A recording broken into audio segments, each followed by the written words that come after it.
My dear friends, our gospel text is from Luke chapter 17, from verse 11 to 19, and narrates the healing of the 10 lepers. The theme is gratitude, and my goal is to share 3 lessons from the story.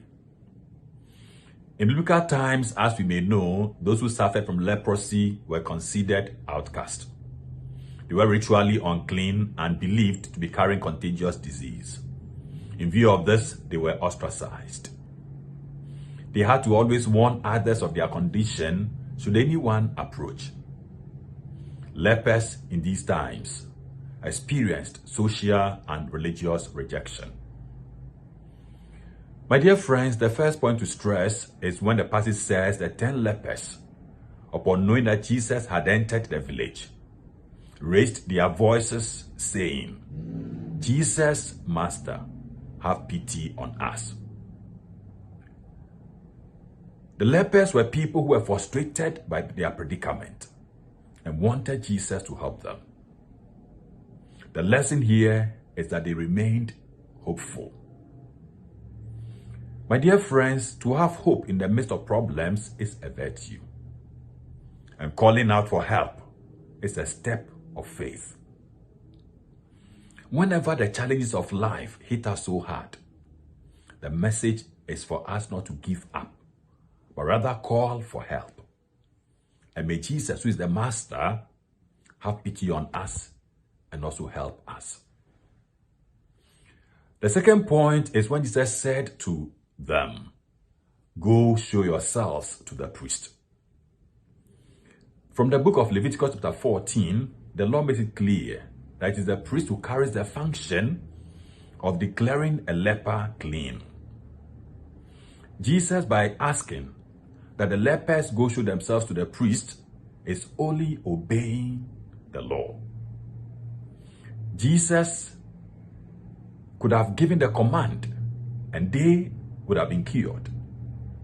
So it is inspiring when he tells them to go show themselves to the priest. So he chose to allow the law to work. He was law abiding.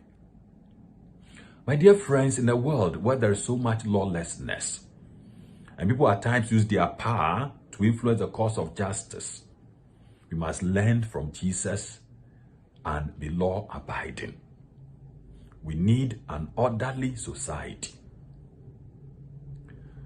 The third point is when Jesus says to the Samaritan who came to give thanks, 10 were cleansed, were they not? Where are the other 9? The Samaritan leper, upon realizing that he has been cleansed, returned and glorified God in a loud voice. And as the text says, he fell at the feet of Jesus and thanked him. He was grateful. By asking the question, "Where are the other 9?" Jesus invites us all to a life of gratitude. We cannot be complacent. Whenever we wake up from sleep, we need to be grateful for life. Whenever we are able to fulfill our daily task, we need to be grateful.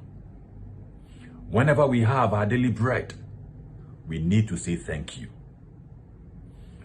Whenever the week has ended, we should see our Sunday church as an expression of gratitude. And our daily prayers must also be our expression of thanksgiving to God for keeping us going each day. My dear friends, gratitude is the language of the believer. May God bless us all. Amen.